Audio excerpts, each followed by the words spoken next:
Hello everyone, and welcome to our webinar session on reconciliation and sustainable livelihoods for Indigenous women in Canada. My name is Karen Campbell, and I'm a program manager at Canadian Women's Foundation, and I'm very pleased to be moderating this session in partnership with some amazing organizations from across the country.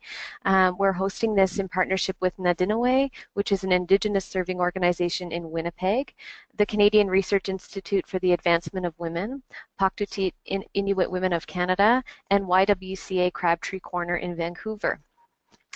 As some of you may know, this webinar is an adaptation of an in-person workshop that we were all set to deliver during the meeting of the United Nations Commission on the Status of Women in New York in March. But unfortunately for us, our time slot coincided with a pretty severe snow and ice storm, which shut down Manhattan and the surrounding areas. And as a result, we were unable to actually facilitate that workshop. So we've decided to offer this as a webinar instead.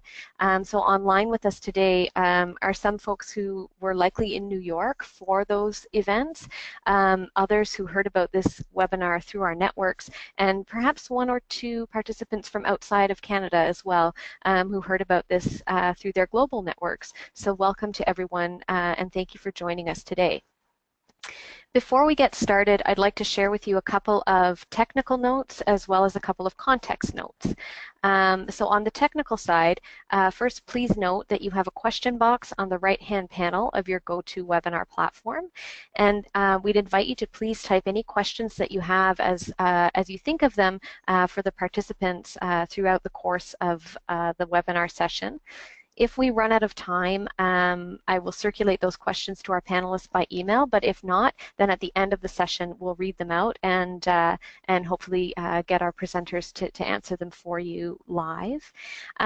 Please also use that box if you have any technical difficulties to alert us to those concerns, and we'll do our best to troubleshoot with you.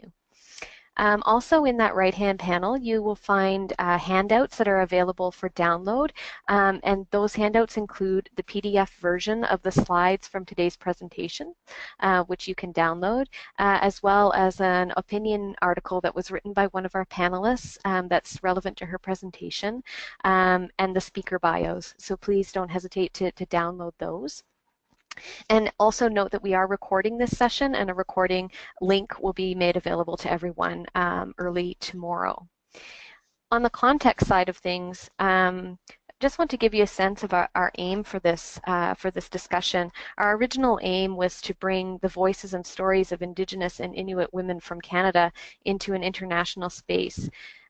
We know that experience of colonization are global, and Canada's history of colonization is something that our settler population here is only beginning to acknowledge.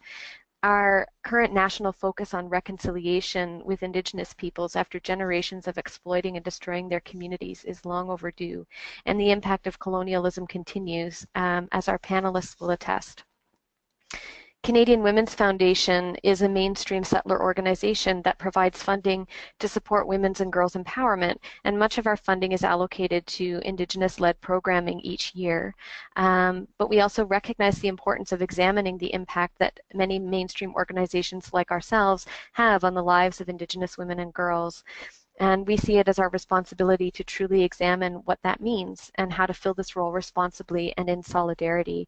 And we start this with a recognition that we have to decolonize ourselves as individuals and as organizations, and we need to follow the lead of Indigenous women in so doing. So that gives you a sense of why we decided to host this session. And I've just displayed on the screen for you our amazing panelists, the names of all of them. So in today's session, you're going to hear from women who are working for organizations and communities that support the attainment of sustainable livelihoods for Indigenous women, either through frontline service, through research, or through advocacy and funding. And in listening, we hope that you'll consider how colonialism has influenced, changed, dismantled, and harmed Indigenous communities in Canada and has marginalized women. We hope you'll consider how colonization has disrupted women's livelihoods and how women are working towards reclaiming and reinventing their places in their communities. and how the Canadian government's attempts to facilitate a process of reconciliation with Indigenous communities remains gender blind, and how individuals, organizations, and communities can think differently. And also to reflect on the role and responsibilities of mainstream settler organizations in contributing to reconciliation. So with that, I will turn things over to Robyn Fabiosa from YWCA Crabtree Corner, and Robyn is going to open our session. Go ahead, Robyn. Thank you, Karen. I was going to start today off with a quick prayer to set intention for the rest of our session today, as well as the rest of our day. So Creator of all things, please bless all of us who are gathered here today to discuss the very important subject, reconciliation and sustainability of Indigenous women in Canada. Allow us to open our hearts and minds for a common vision, to find workable solutions in creating a better world for all Indigenous women and their families.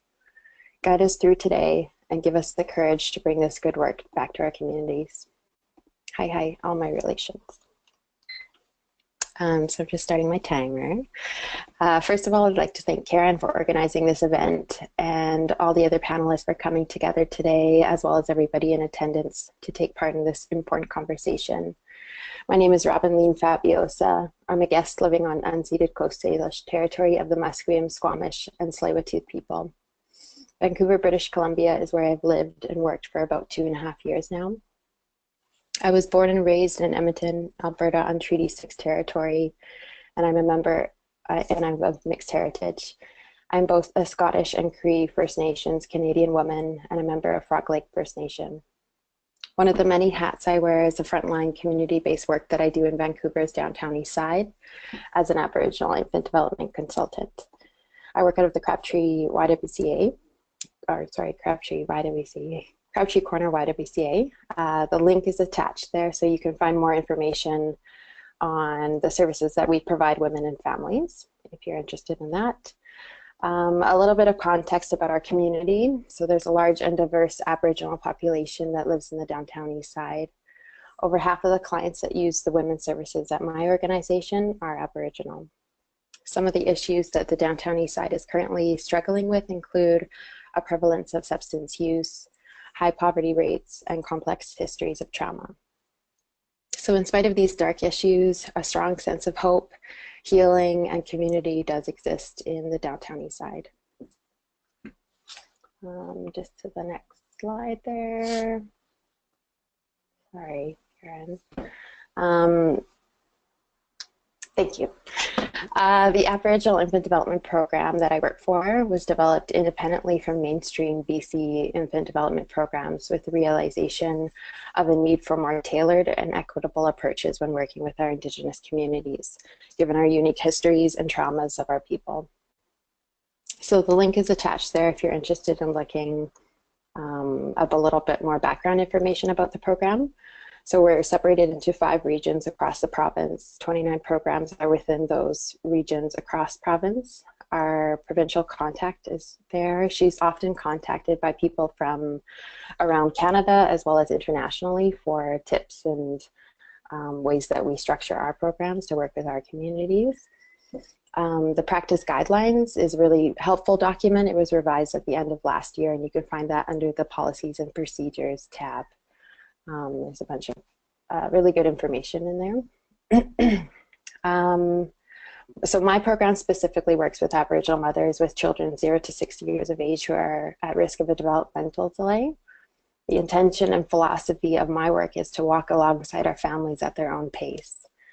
I believe this approach empowers families to be self-sustaining and creates conditions for our Indigenous women to have sustainable futures. Just move to the next slide.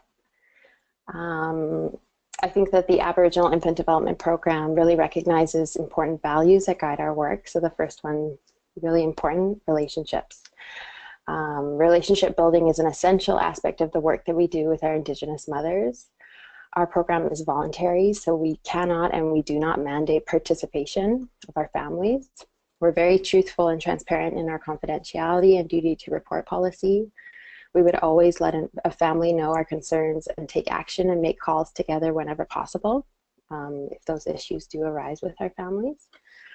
In my work with mothers and families, I never come in like the expert. I would always assess the information that they choose to share with me and try to work together to find what works to support the family best. So we know that every family is different, every family has different needs, and it's important to keep in mind that these mothers, they are the experts in their lives, and placing that power back into their hands really supports their journey of finding their voice. So by respecting and expecting self-authority in our families, this works towards building confidence.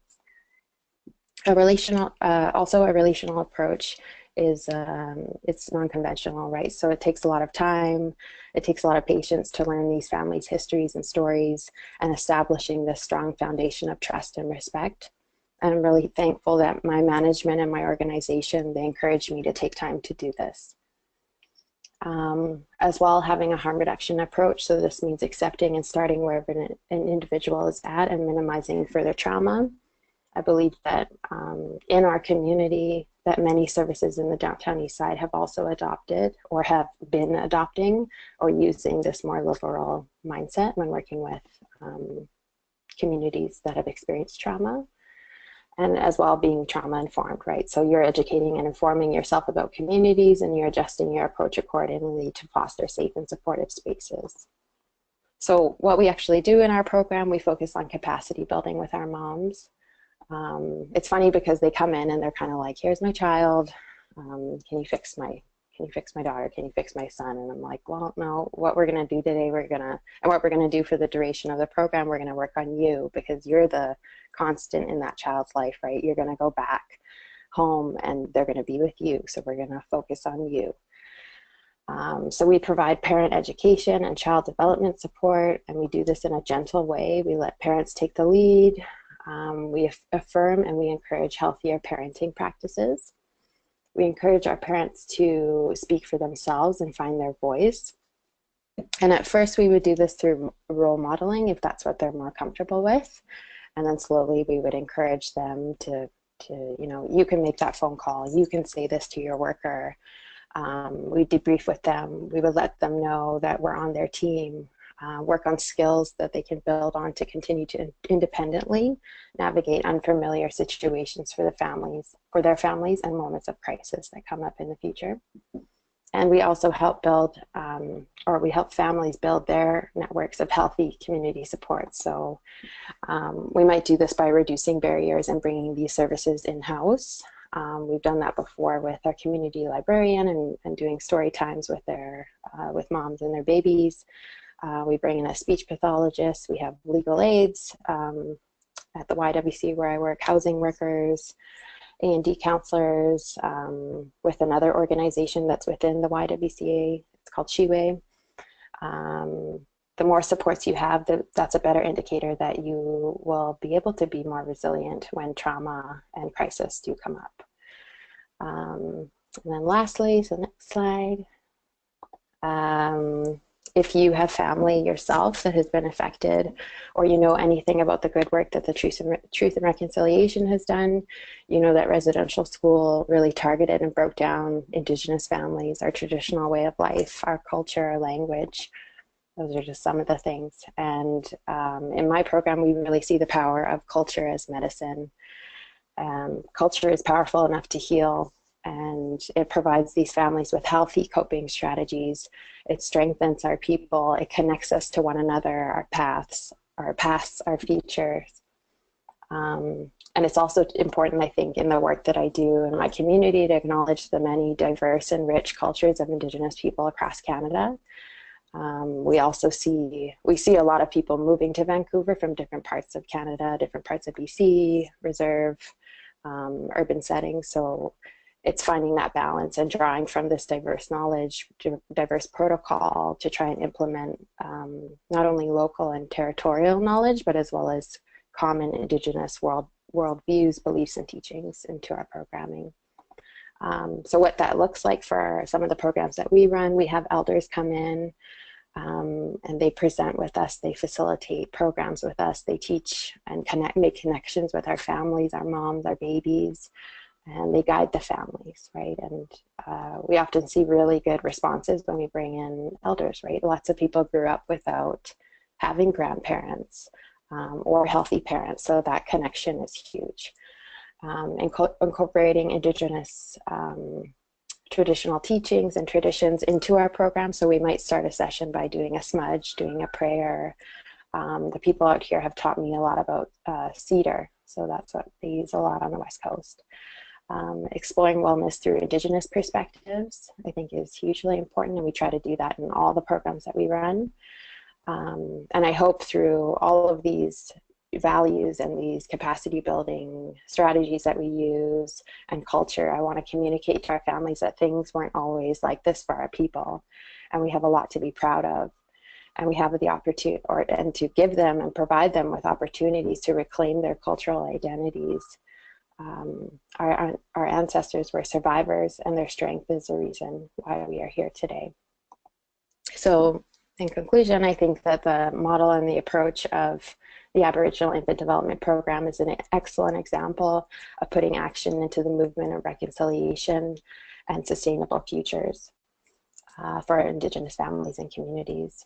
So when I think of that term, sustainable futures, I immediately think of jobs and contributions to the economy, and I think that we will get there.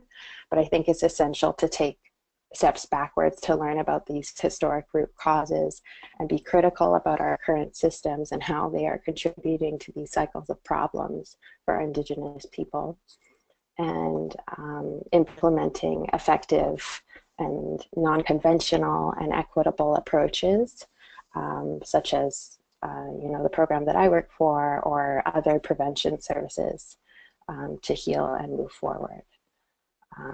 Yeah, so thank you so much. Thank you very much, Robyn. That was a wonderful presentation, and I think very important to think about how culture and wellness at the center of our programs can help in taking steps towards building sustainability and reconciliation for families and for women. So thank you for that.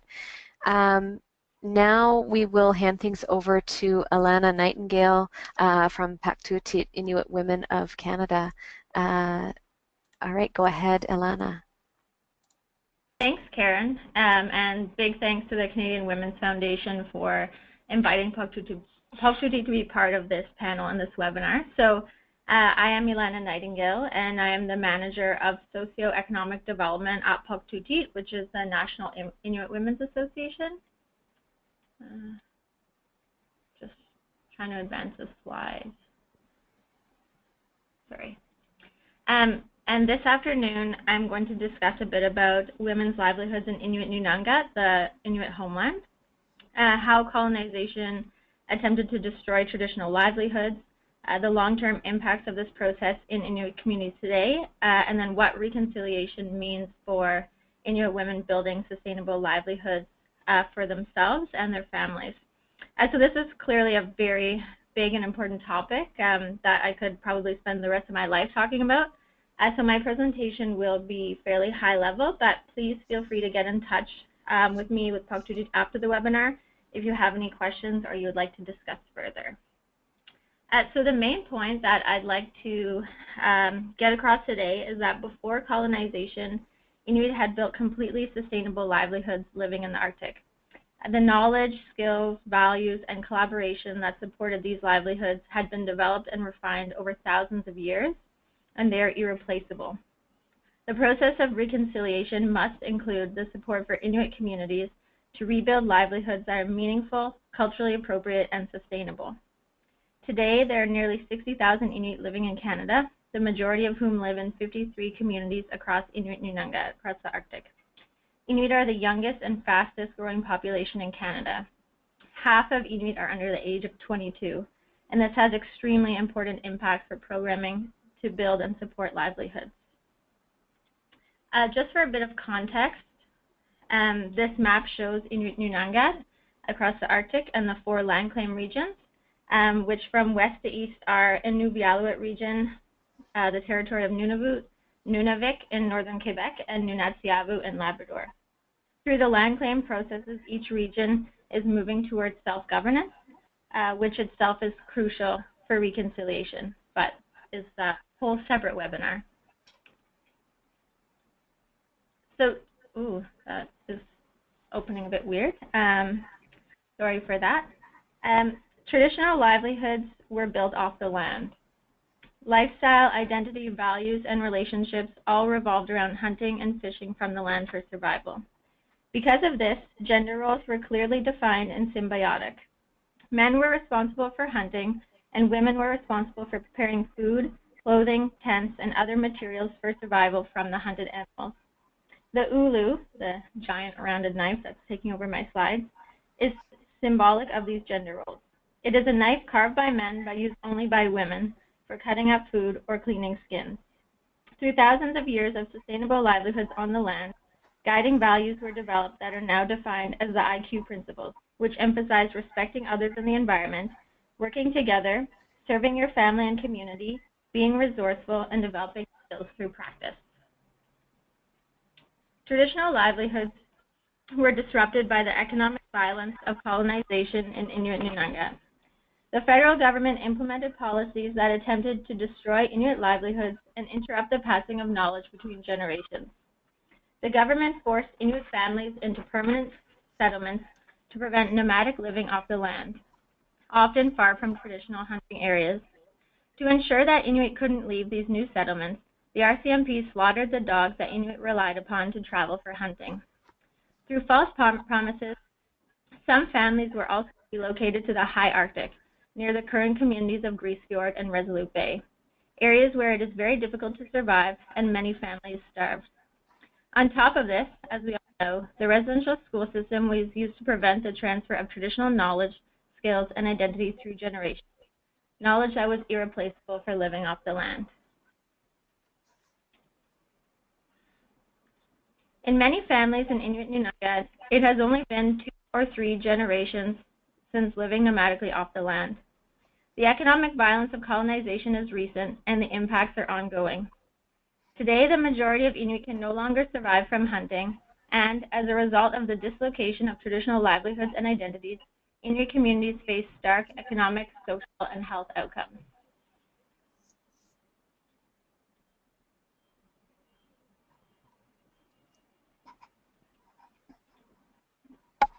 These statistics, these outcomes, and their gendered impacts are kind of cut off by the photo.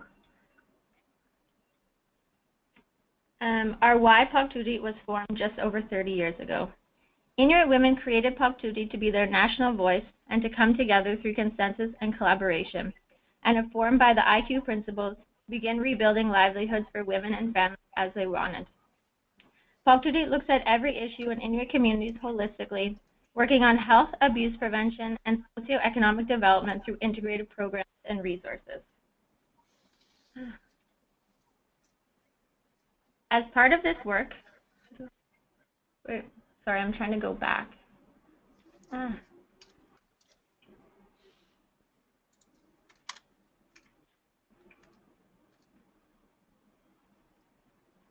Can you go back one more? Okay, sorry. As part of this work, in 2014-15, Pauktuutit undertook consultations across Inuit Nunangat with women and service providers to ask, how do we support Inuit women in building sustainable livelihoods? What types of livelihoods and economic opportunities do Inuit women and communities want now, and what barriers and needs are preventing Inuit women from reaching them? With feedback from close to 200 women and stakeholders, these are the results from our consultations. Overall, Inuit women stated that to build sustainable livelihoods, they need programs and services that are Inuit-specific, bilingual, holistic, and developed in consultation.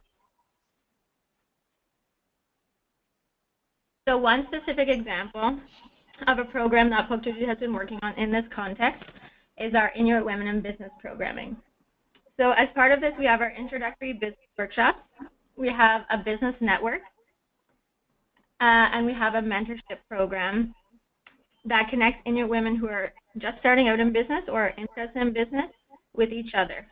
These business programs are focused on empowering Inuit women to build the lives that they want for themselves, grounded in culture, language, geographic context, and the IQ principles.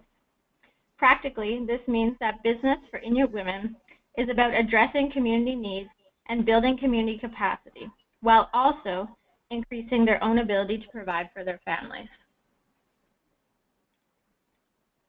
So 3 examples of women who have participated in this project are Uasau Soap, which was started by a woman, Bernice Clark, to support community hunters and the use of traditional materials like whale blubber, while also producing beautiful soap and beauty products. I Like Cake is a bakery to bring communities together and provide employment opportunities for community members with limited education and skills. And then ENB Artisan is a business that makes fabulous sealskin high heels and other shoes to promote the continued use of sealskin and traditional products, support the livelihoods of hunters, as well as promoting sealskin outside Inuit communities to the rest of Canada. So these are just 3 examples of inspiring women who are participating in our program and building livelihoods for themselves that support their communities, promote culture and traditional skills while they provide for their families. So that was a very brief and high-level overview of kind of rebuilding sustainable livelihoods for Inuit women in the context of colonization in Inuit Nunangat. And so I'll leave it there, and then if you have any questions later, I'd be happy to answer them. Thank you. Thank you very much, Elana, and sorry for difficulties advancing the slides. I think that the point that both you and Robyn made about pre-colonization and the sustainability that was there already for Inuit and Indigenous communities that was disrupted is important to bear in mind, and the importance of reclaiming those traditional skill sets, knowledge and identities as a key component of reconciliation. So thank you very much for that reflection. Next, I'm going to turn things over to Susan Berthiaume, who is in Winnipeg, and I will let her also introduce herself. All right, and I'll just advance one for you. Thanks, Karen. Hi, I'm Susan Berthiaume. I'm the coordinator of Ndinawemaaganag's Child and Youth Care Certificate Program for the last 10 years. We are in Treaty 1 territory, and Winnipeg, the capital of Manitoba, is situated there. As well, it should be noted that 80% of the population of our whole province lives in the southernmost end of it. So we're kind of a hub for people seeking medical care, education, and whatever reason you would want to gravitate towards a city. So that's how we're set up. I'm going to try to advance the slide, Karen, and it's not working. So can you advance the slide for me? Excellent. We can't really speak about our program without talking about colonization and Indigenous women in Canada and the impacts that continues to have on the population that we work with. Colonization and its effects are deep in our community, and the intergenerational trauma of residential schools, the 60 scoop, and the disproportionate numbers of Indigenous kids going into care are things that we still deal with daily at our program. The justice system and the child welfare systems both continue to reflect the legacy of residential schools and heavy-handedness in the lives of our students. Karen, could you advance the slide for me? Thanks. And as we know, through the work we do, Indigenous women and children have largely carried this trauma for their communities and their children. What we see is aunties and cookums, grandmas, and our students are the single heads of households in most cases, which leaves them poorer than most and vulnerable and easily positioned for exploitation. The next slide, please. So all of our students in our program are individuals that have a history of sex trafficking and sexual exploitation. The top 5 factors, if you look at the research out there, and mostly I was looking at the Native Women's Association, and NWAC has some great research, as well as Canadian Women's Foundation, but being female, being poor, a past history of violence and neglect, a history of sexual abuse, and low levels of education. All of those things read like resumes of our students. most of their history of sexual abuse began in some cases before children could speak, and carried on throughout the rest of their life until they were able to make the changes they needed to. The majority of our students also enter our program, which is a college-level program, with a grade 9 education, and they enter as mature students. So one more slide, please. This is just a great photo of one of our grads, probably 2 years ago. We, our alumni and the alumni of another healing program in our community drum all of our grads in, and it's a beautiful, beautiful ceremony. I hope people can join us this year. One more slide. Our program grew out of community need, and I would like to just talk about the trafficking of Indigenous women and how that's played out in Manitoba.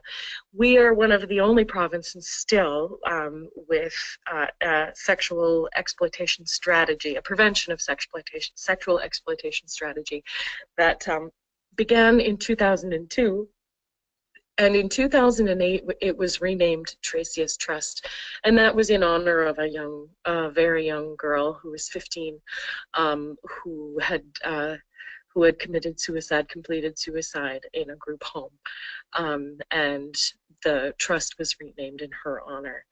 The strategy brought forward new provincial legislation, coordinated resources, and brought funding into our communities that are working with sexually exploited individuals. The idea for our program came directly from individuals who were part of the initial focus groups that were developed as a result of the newness of the strategy. And when they were asked what could have made a difference to them when they were in the system, overwhelmingly the answer was that if they had had one worker in the system that had understood what they'd been through, things might have been different. So here we are. Next slide, Karen. In 2006-07, Ndinawemaaganag launched a pilot project called the Child and Youth Care Certificate Program. The educational program is open to and supports individuals that have experienced sexual exploitation and trafficking. And by and large, just as an aside, most of our students have grown up in the care of Child and Family Services. The majority of our students are female and Indigenous. I've noted 75%, but it is often closer to 80%. And graduates become certified as child and youth care workers. Actually, it's now called child and youth care practitioners. And our 10th class graduates in June of this year. So we're very excited about that. Next slide.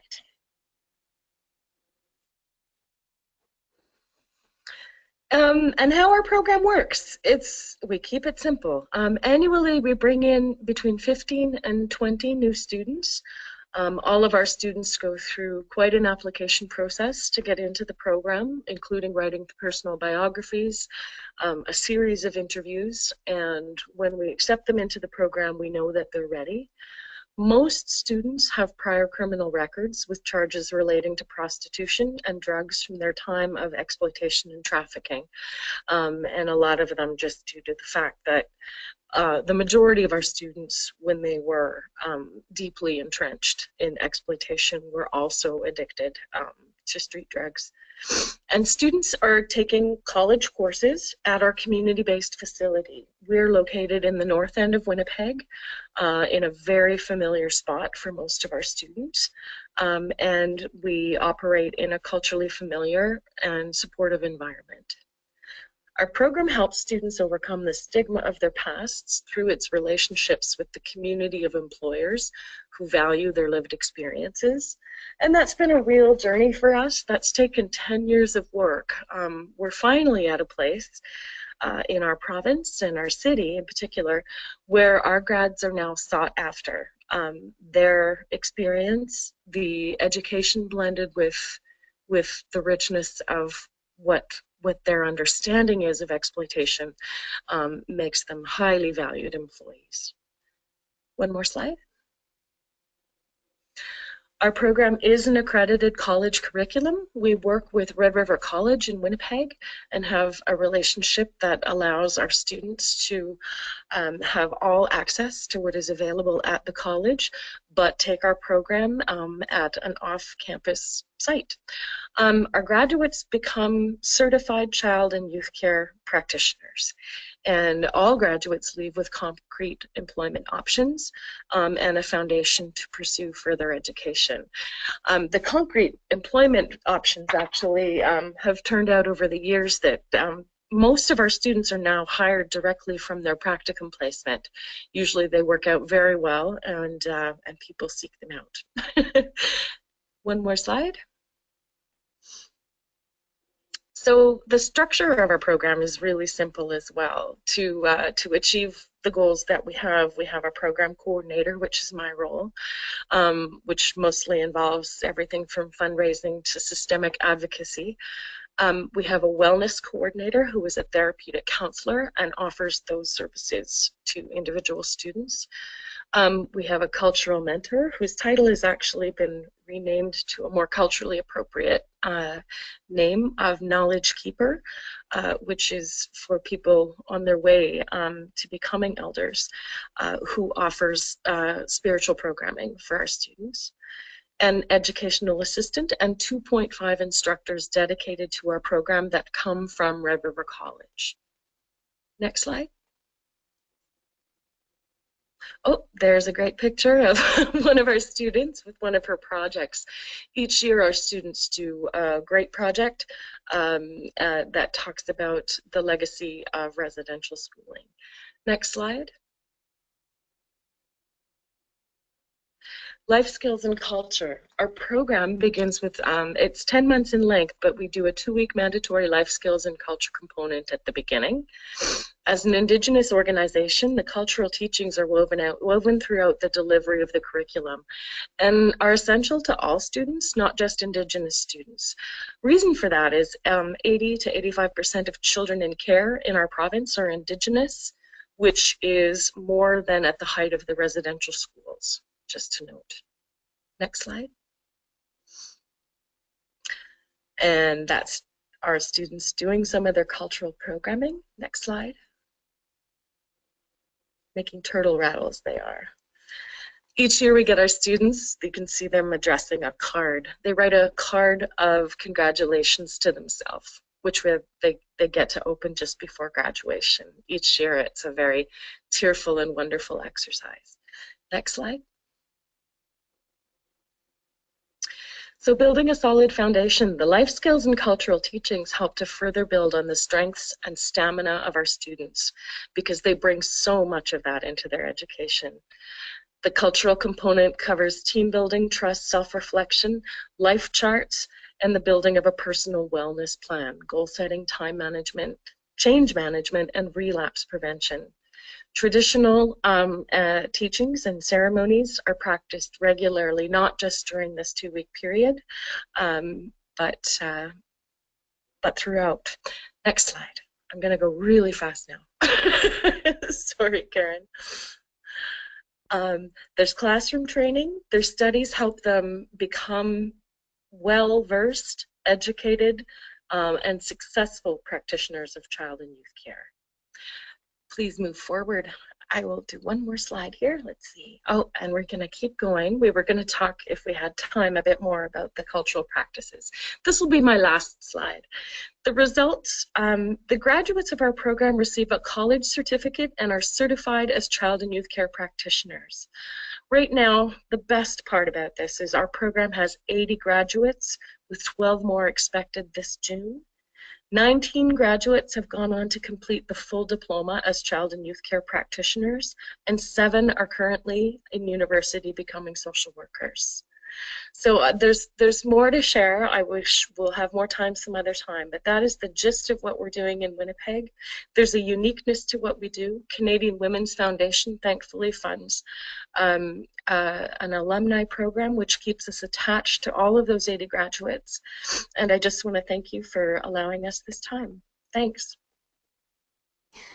Thank you, Susan. And it is always hard to be the timekeeper on these kinds of discussions, but yeah, we really appreciate what you've spoken about. And I think that your highlighting of the role of women of all generations in your community as carrying the trauma for their families speaks really to the need for a gender lens when we think about sustainable livelihoods and reconciliation, which is a perfect sort of segue to Cindy's presentation. Cindy from CREA, I will hand the mic over to you. Thank you, Karen, and thank you to the Canadian Women's Foundation for organizing this webinar.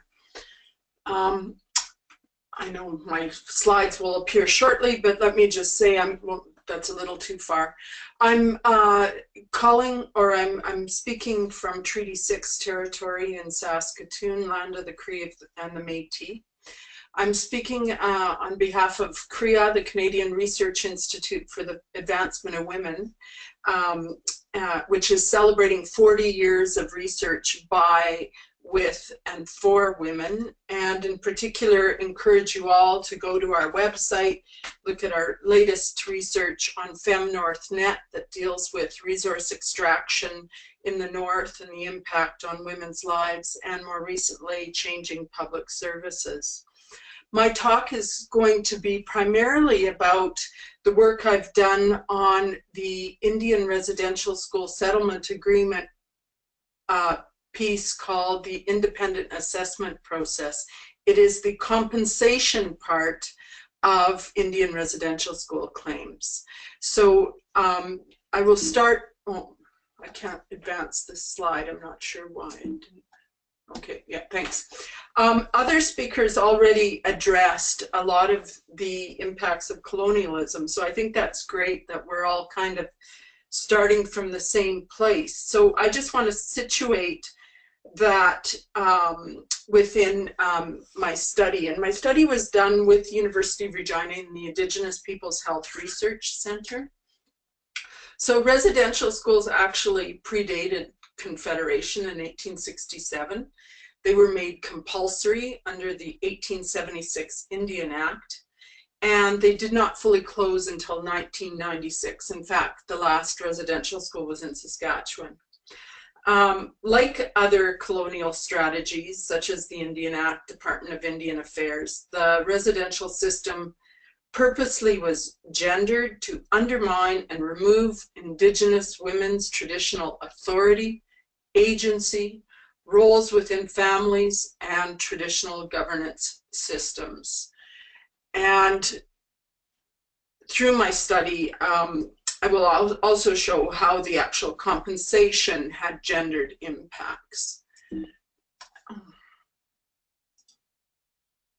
So I think most people in Canada are quite familiar with a lot of the information around the Indian residential schools. I think settler communities in particular are having to learn a lot more about the actual impact on people's lives as time goes on.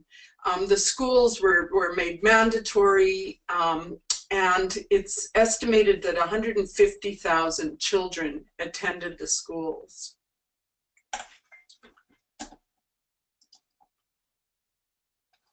So as a result of litigations and demands from survivors and communities to say this was wrong, there were a series of 5 things that were brought forth in what became known as the Indian Residential School Settlement Agreement.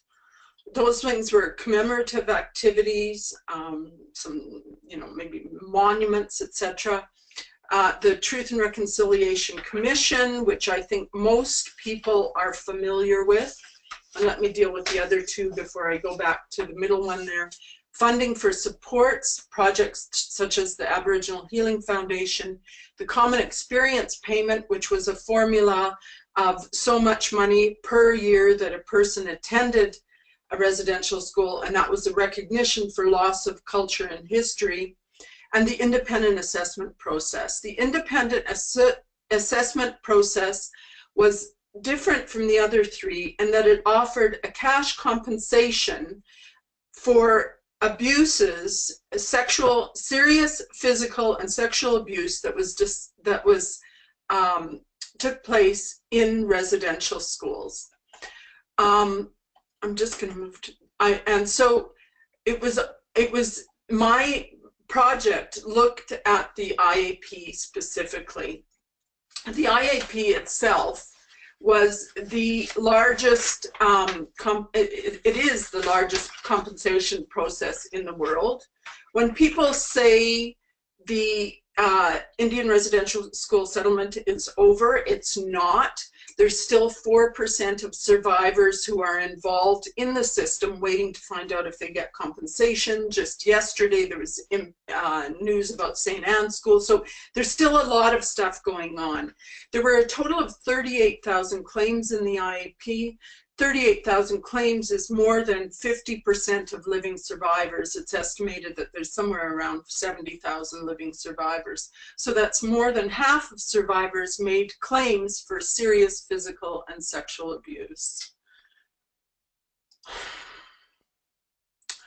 I did a gender analysis. I didn't have a lot of money, so it looked specifically at how women were impacted through the IAP.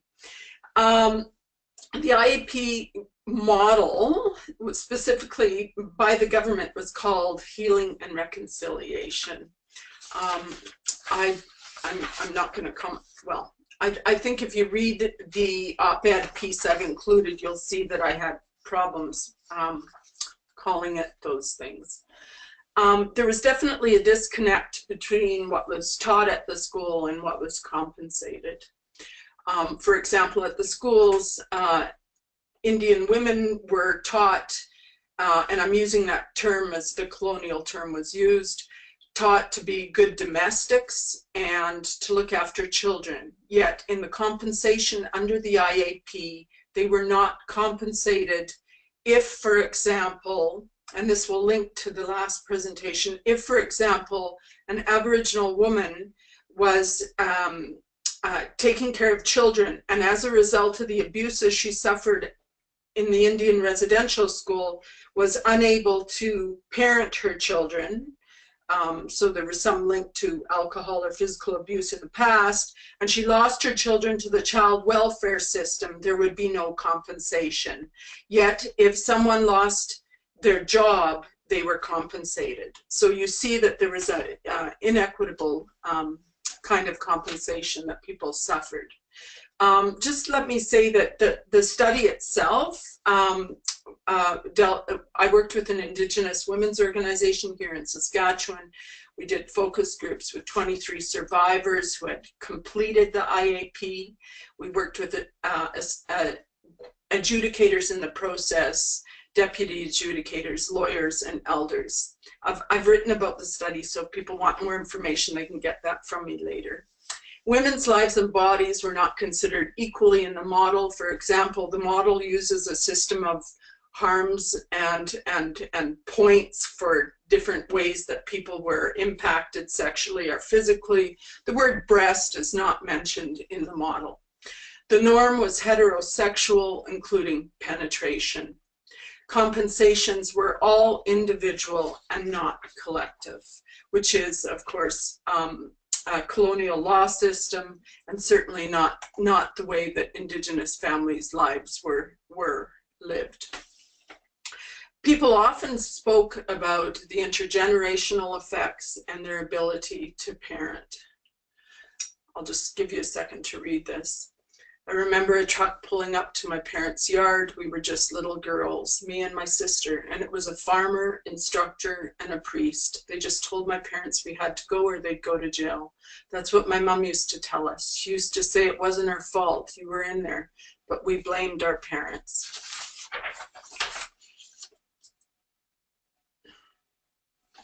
So I think it's really important. My study was looking specifically at how policy discriminates, how policy needs to be designed so it's taking in the complexities of women's lives, the complexities that address things like class, race, where people live, how abuse might be experienced in this case, So it involves also, I think, policies need to shift how they are, what they are valuing, because traditionally policies are designed from a very colonial model.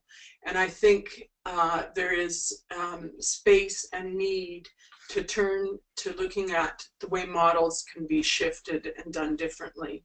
And I do want to say that when the IAP was designed, there were Indigenous people involved, but often colonial models get privileged because that's how people are educated, etc.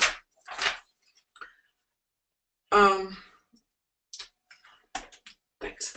So I think I just want to close, and I assume people will have questions, and as I said before, I'm pleased to answer them later. I'm going to close by pointing out two things. I have the op-ed article that discusses in more detail the impact of the IAP and how it was gendered. And I also want to say that there's sort of three words that stand out for me: remembering, reclaiming, and redressing, in terms of looking at sustainable livelihoods. I've done a study on beading, Indigenous beading and intergenerational learning, and it's through understanding the way that traditional work was valued and how it was passed on and how it was understood, I think that we can come to a place of reclamation that can redress wrongs and come to eventually maybe a place of reconciliation. But I don't think reconciliation can be imposed from above. So, and I think that's how a lot of it is currently being done. So I think all of this also, I want to just point out that I've just received funding for a new study that's called Reconciling Perspectives and Building Public Memory, Learning from the IAP. So it's a national study that will look at the IAP and how knowledge about the IAP can become more public.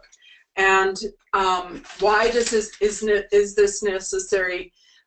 It's because the Canadian government in 15 years will destroy all of the records of the IAP unless individual survivors have made them public. And I realize this is complicated, but I just want to point out one thing. There were 6,000 survivors came forth and told stories during the Truth and Reconciliation Commission. There were 38,000 came forth under the IAP. And I think and this is about this most serious physical and sexual abuse. And if all of these records are destroyed, so too is the memory, the historical memory. Thank you very much.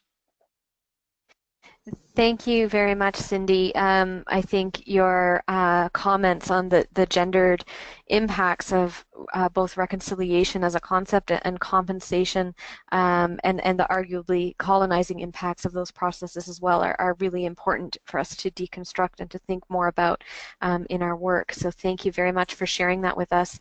I'm now going to turn it over to our final presenter, Chanel Grenaway, the former director of our Economic Development Programming at Canadian Women's Foundation. And I will also remind you to please input any questions you have in your question box if you have anything you'd like to ask. Okay, go ahead, Chanel. Good day to everyone, and thanks to my panelists that went before me, Robyn, Elana, Susan, and Cindy, for sharing your valuable experience, expertise, stories, and lessons learned. I think lots of great information and many that mirror and reflect the thinking and approach taken by the Canadian Women's Foundation. So thanks for having me. Up until very recently, I was the Director of Economic Development Programs here at the Foundation, so it's great to be back and to be participating in this webinar. When I was at the Foundation, I managed the grant making and skills training and leadership work specifically related to women's economic development. So today I'm happy to speak about the Foundation's renewed commitment to participate and take action in supporting the healing and reconciliation that is necessary in order to create a more inclusive and equitable future in Canada.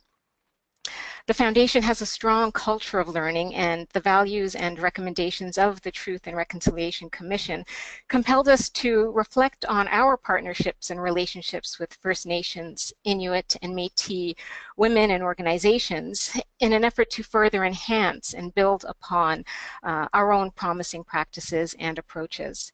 So during this very brief presentation, I'll talk a little bit about the context of our work as a grant maker, as a convener and supporter of capacity building activities, and the lens we try to use when we think about reconciliation and healing as well. And I'll end with some of our lessons learned from 2 Aboriginal partnership grants that we conducted a few years ago.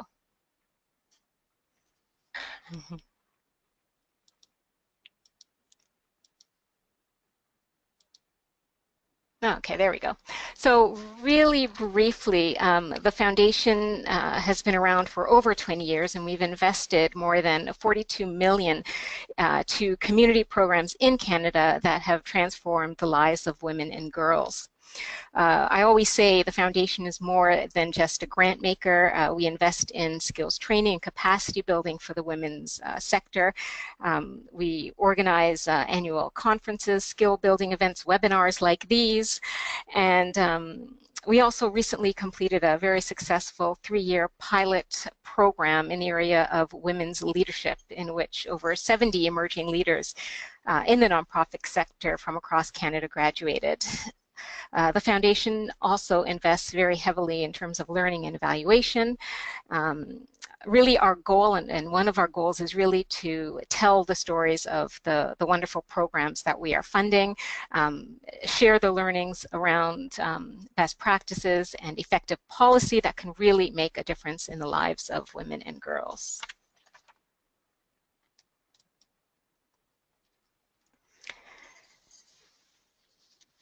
So the next 2 slides outline some of the values and approaches that the Foundation is starting to look at and has already been doing.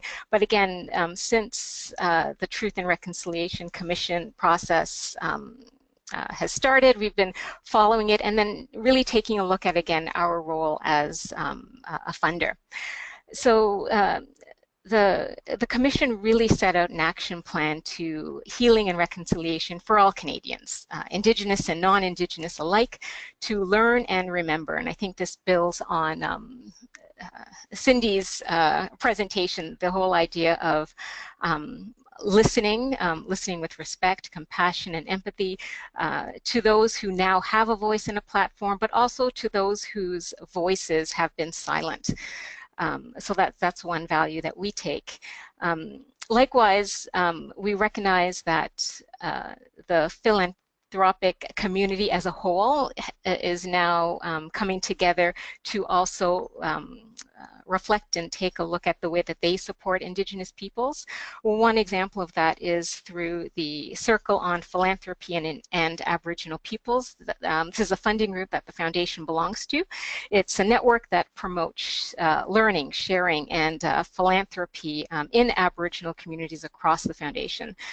So this group in itself, both collectively and individually as members of the group and as funders in Canada, have adapted some of these values, or again have delved deeper. Again, many of these foundations are already starting at a good place, but it's again about, well, let's take a step back and let's see what more can we do in order to make our work more impactful and meaningful to Indigenous communities. So the second bullet there speaks to the philanthropic community and us taking a stronger look at how we can be more collaborative in our approach. So again, definitely speaking to, listening to, and really taking a partnership approach when working with Indigenous communities.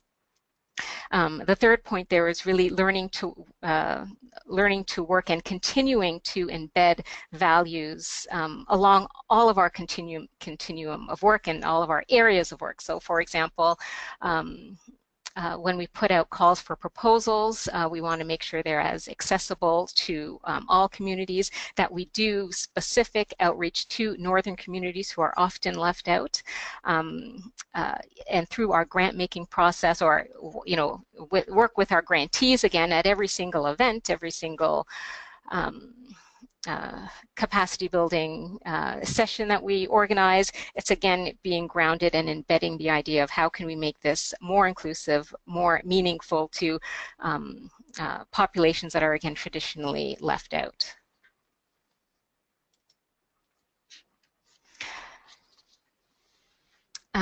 Both of these points highlight values related to sharing our resources and lessons learned with others, as well as inviting others on this learning journey with us. As a foundation that's been around for over 20 years, we now, I think, can safely say that we do have the ear of the government. We do have the ear of other like-minded funders. So it's really about using our own networks, our own evidence-based research and evaluation to talk about these issues, to tell the stories, and to really create a platform so that more of this work, more of this healing and reconciliation work, more of our listen type of approach is actually shared, and our ultimate goal is that it becomes almost a norm within the sector. So overall, we really want to work towards implementing the spirit, the intent, and the content of the Truth and Reconciliation Commission's findings. And again, as leaders in the philanthropic sector, we want to build upon the work that has been done to ensure that Indigenous women's voices and needs remain an essential part of our work. In terms of how the foundation defines and uses the term sustainable livelihoods, I just have the next two slides, which highlight what we've done in the past through our economic development programs. For more information on the sustainable livelihoods framework that we use, I encourage you to visit the foundation's website, which it'll be on the last slide. I'll have the website address there. But basically, the foundation uses an approach in our evaluation and learning work that is really women-centered, holistic, asset-based, so very starting at a positive place for women. We also take a long-term approach, recognizing that these are significant changes that women are trying to make in their lives, transformational changes, so all of this takes time. This particular diagram highlights the 5 asset areas where our programs are assisting women in terms of building their assets. Again, recognizing that they're coming already to the program with assets. It's about how can this particular intervention help them to reach additional goals and to continue to build assets, to build resiliency to shocks and stresses that often happen in our lives, so that women can bounce back and withstand those changes, and again keep on their path towards a sustainable livelihood. This is the other part of the framework, and this one is used really to show the overall process and all of the players sort of in the system. So again, with the circle on the left, right at the very beginning, a woman comes to the program or starts the program with a certain amount of assets. She moves towards the middle, which is the intervention, so the economic development program, again, where she's getting the supports, the training, wraparound supports related to things like childcare, transportation, food, whatever she needs in order to complete the program. And then you have the after circle, which again, the goal is that through participating in the program, she's able to build those assets, build that resiliency, and again, move closer to a sustainable livelihood.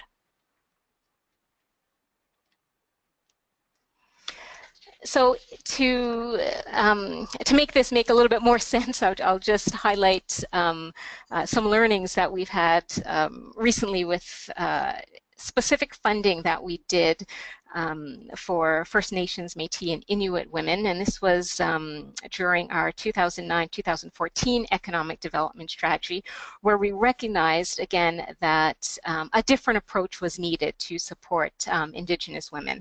So we did just that. We went out, we almost did sort of a mini survey on the needs in terms of what programs currently existed and where were the gaps and challenges, and again, how can the foundation fulfill those gaps. We ended up funding 2 organizations over 3 years, and they were provided with $100,000 annually to deliver economic development programs, and one was in the area of business development, and that was with Pauktuutit, and the other one was in a pre-apprenticeship program at the Saskatchewan Indian Institute of Technology. And really what we learned through these partnership grants really again reflected and mirrored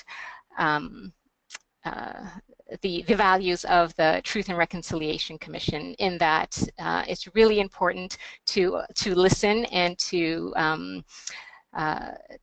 support First Nations, Métis, and Inuit women where they're at, and to obviously to consider their context. I'm just going to flip ahead here. Secondly, the fact that we did take a long-term funding approach. 3 years was good. I think ideally 5, but 3 years was good. But to take that long-term funding approach and to make it as holistic as possible, again, providing as many wraparound supports as possible. I think flexibility was key in terms of the program design and evaluation. We really made it a very collaborative process in terms of developing the evaluation framework and indicators, and that feeds into this, the 4th bullet there, in terms of allowing space for innovation. And we really defined innovation as what makes sense for the population that we're serving, and how can we do things differently and in their best interest.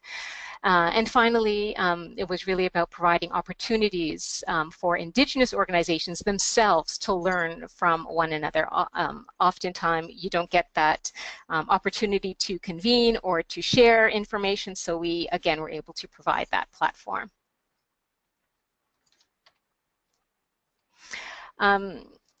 One of the biggest lessons learned, and I think I mentioned this earlier, was that the whole idea that we want to share our learnings with others. We want to impact the way the federal government funds, the way other foundations fund, the way individual donors think about where they want to put their money. And we received this quote from one of our federal partners, which again exemplifies the fact that shifts are being made in people's thinking about what's the best way to partner and collaborate with Indigenous women and families. So I know we've gone over the time, but I hope I provided a sort of a lovely summary of the Foundation's work and current thinking related to reconciliation and sustainable livelihoods. And I'll hand it back to Karen. For those that are still on the phone, I think we're all here and happy to stay for a few questions. Thank you so much, Chanel, and thank you to all of our presenters for offering such richness to this discussion and to sharing your work with all of us. And I'd also like to extend appreciation to everyone who's been online with us today for taking the time away from your day to listen and to think about this very important issue of gender, sustainable livelihoods, and reconciliation, and where those all meet up. And we hope you'll continue to think about and have conversations about what this means to you as individuals and as organizations. So thank you so much for your time. We don't actually have time for questions, so if there is anything you think of that you would like to ask the presenters, please don't hesitate to send an email, and we'll make sure that the presenters get those questions, and you'll get your responses. So thank you so much, everyone, for this afternoon.